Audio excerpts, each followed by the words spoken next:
Hi, my name is Veronica Todd. When I was in school, students were expected to sit quietly in their chairs all day, constantly doing worksheets with pretty much zero hands-on learning and no collaboration between students. I'm pretty sure my classroom wasn't the only one that looked like that. Personally, I've witnessed a large amount of worksheets even now being sent home to my children. Recently, I was doing research on different types of classrooms, and I read about a newer way of learning called STEM education. STEM stands for science, technology, engineering, and mathematics.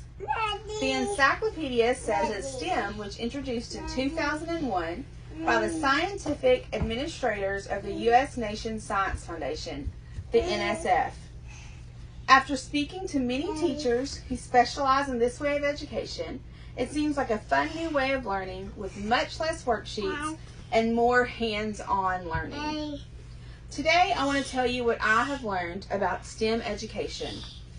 I want to talk about two main points: what STEM education is and what STEM education looks like in the classroom. Like I mentioned before, STEM stands for science, technology, engineering, and mathematics, and here is how it works in the classroom. When I was in school, I remember doing lots of worksheets, sitting down quietly, working, not interacting with classmates at all. However, with STEM, students are up, moving around and talking, interacting with other students, having hands-on experiences. They are basically learning by experiencing, not just hearing. For example, if a student is learning about forces of motion, instead of just reading about it in a book and looking at pictures, students can actually build a catapult and see how the forces of motion work. By doing this, kids are actually getting to see how it works and not just reading about how it works. They're getting to experience it with their peers. This not only teaches them about forces of motion, but problem solving and collaboration.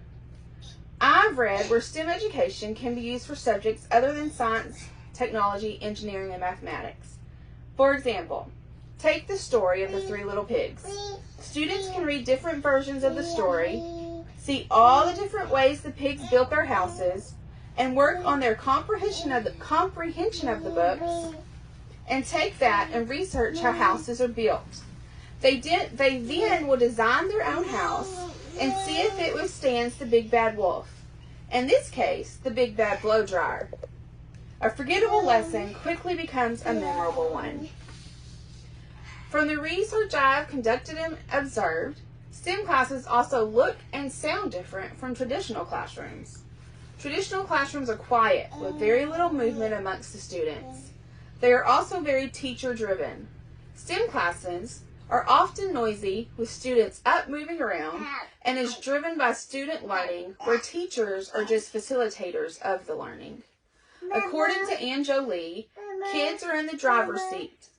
They have control of their learning. STEM takes the responsibility for developing their own solutions for their challenge. Kids are up and doing things, brainstorming, designing, creating, experimenting, and redoing. STEM classrooms are action-packed. This benefits the kids because they are having memorable education and they have a say in what they are learning. So in conclusion, I hope you learned something new about STEM education today and what it looks like being used in the classroom. While I know I am still new on learning about different types of classrooms, I felt like STEM education was something that I wanted to research and learn more about.